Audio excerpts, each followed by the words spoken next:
বেসুরো বিধায়কদের সঙ্গে বৈঠকে ফিরহাদ হাকিম। ঋতব্রত বন্দ্যোপাধ্যায় সহ বেসুরোদের সঙ্গে বৈঠক। আজ বিধানসভায় বেসুরো ব্লকের বৈঠকে ফিরহাদ হাকিম। আগেও বেসুরোদের সঙ্গে বৈঠক করেছেন বন্দরের বিধায়ক, আর দেখা গেল বেসুরো বিধায়কদের সঙ্গে বৈঠক করলেন ফিরহাদ হাকিম।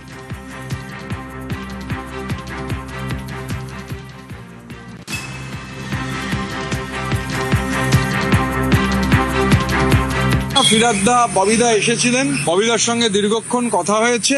আপনারা জানেন যে ববিদা এর আগেও এসেছিলেন, আর ববিদার সঙ্গে ব্যক্তিগতভাবে আমার সম্পর্ক খুব ভালো। মানে একটা আড্ডা হচ্ছিল, অনেক সিনিয়র মন্ত্রীরা, এক্স মন্ত্রীরা তারা ছিলেন, সিনিয়র এমএলএরা ছিলেন। প্রতিদিনই যে যখন পারেন আমাদের এখানে আসেন। অন্যতম গুরুত্বপূর্ণ যিনি ছিলেন তিনি অবশ্যই ফিরহাদ হাকিম, কলকাতার প্রাক্তন মহানাগরিক, ব্যক্তিগতভাবে আমার অভিভাবকও বটে।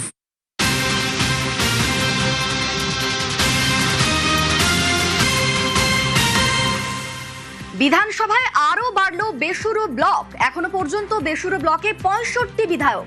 বেসুরো ব্লকের সমর্থনে আজও এক বিধায়কের চিঠি। আমাদের সঙ্গে আবির রয়েছেন, প্রতিনিধি আবির, কি খবর পাওয়া যাচ্ছে? কোন বিধায়ক চিঠি দিয়েছেন? বিরোধী দলনেতার তরফ থেকে বলা হচ্ছে যে আজকে একজন বিধায়ক তিনি এসে সই করে দিয়ে গেছেন এবং স্পিকারকে গোটা বিষয়টি জানিয়েছেন।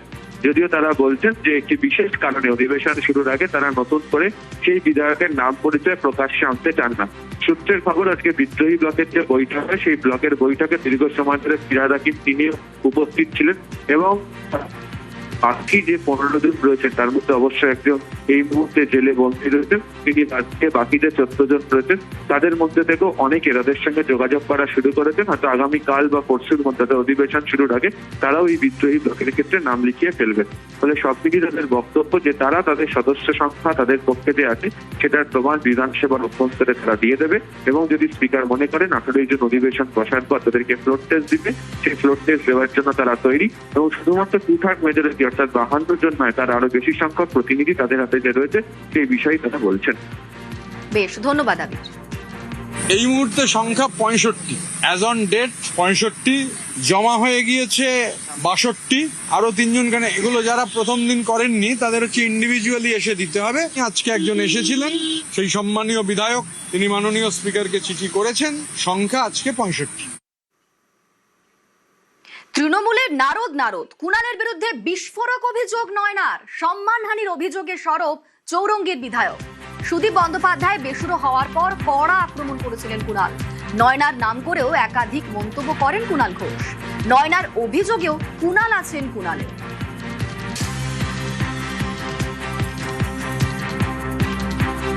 মহিলাকে ডিসরেসপেক্ট করছেন, তার থেকেও আমার খারাপ লেগেছে buy one get one free. তিনি বলছেন কথাটা, উনি কি করে জানছেন যে আমার স্ট্যান্ড কোথায়? আমি দিদির সঙ্গে সেটা কথা বলে নিয়েছি। ওনারা বলে দিচ্ছেন, আমার দায়িত্ব নিয়ে নিচ্ছেন, আমার দায়িত্ব নিয়ে বলে দিচ্ছেন যে আমি চলে গেছি। ভাই, হোয়াট ইজ দিস?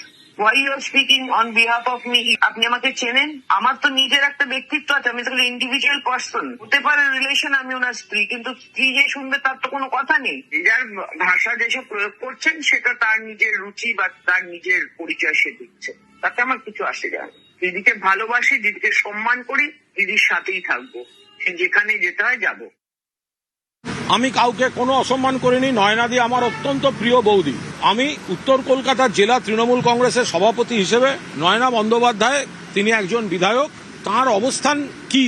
পতির পুণ্যে সতীর পুণ্য, পতিত গেছেন বিজেপির দিকে। আমি শেষ অবধি চাইবো আমার প্রিয় বৌদি আমার সঙ্গে একসঙ্গে থাকুন। আমি বিউটি পার্লার নিয়ে খারাপ কিছু বলিনি। আপনি মেকআপ ছাড়া নয়নাদি আর মেকআপ নিয়ে নয়নাদি পাশাপাশি দেখুন, লোক চিনতে পারে কিনা। সুদীপ বন্দ্যোপাধ্যায়ের আলোয় নয়না বন্দ্যোপাধ্যায় আলোকিত। কে নয়না বন্দ্যোপাধ্যায়? আর কোন সুদীপ দা যে মমতাদির সঙ্গে গদ্দারি করে চলে যাওয়ার পর এই কুণাল ঘোষ তাকে ফিরিয়ে এনেছিল, মমতাদির কাছে নিয়ে গেছিল? উকুল রক্ষা করলে তো হবে না। একুল ভেঙে অকুল তুমি গড়ো, যার একুল অকুল দুকুল গেল, তার লাগি কি করো। দুদিন বাদে এইটা গাইতে হবে তো। কল্যাণকে লোকসভা থেকে বরখাস্তের দাবি। লোকসভা স্পিকারকে চিঠি কাকলি ঘোষ দস্তিদারের।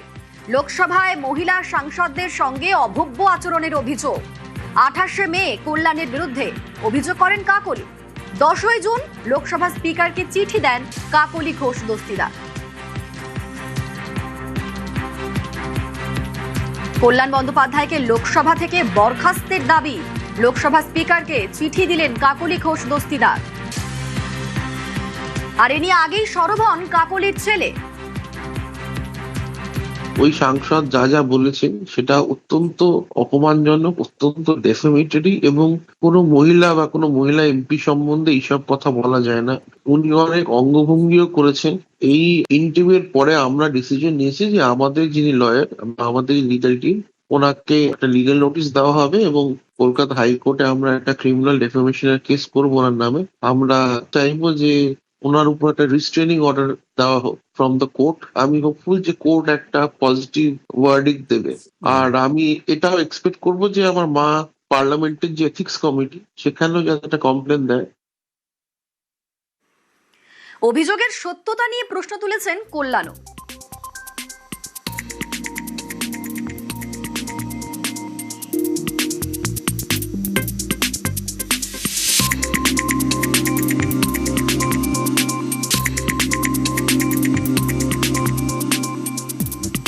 কবে আমি গালাগালটা দিয়েছি সেটা লিখেছি?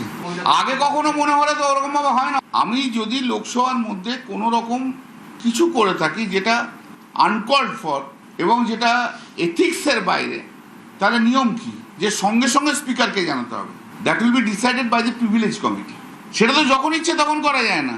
অভিযোগগুলো মিথ্যে, কিন্তু ওনাকে একটা গ্রাউন্ড তৈরি করতে হচ্ছে একটা কোনো রকম ভাবে। আর ওকে বলবো কখন? ওর অ্যাটেন্ডেন্স এত পুয়ার না, কোথায় কাকে বলবো? থাকে কোথায়? উনি এই অভিযোগও করেছেন যে অন্যান্য মহিলা সাংসদের সাথেও নাকি আপনি সে অন্যান্য মহিলা সাংসদরা যখন বলবে তখন বলবো। ওনার স্টেটমেন্ট দিয়ে তার অন্য মহিলাদের সাংসদদের স্টেটমেন্ট হয় না।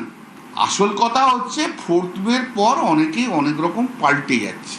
এখন কে কত তৃণমূল বিরোধী বলার জন্য তৃণমূলের লোককে আঘাত করবে তার একটা কম্পিটিশন হয়েছে।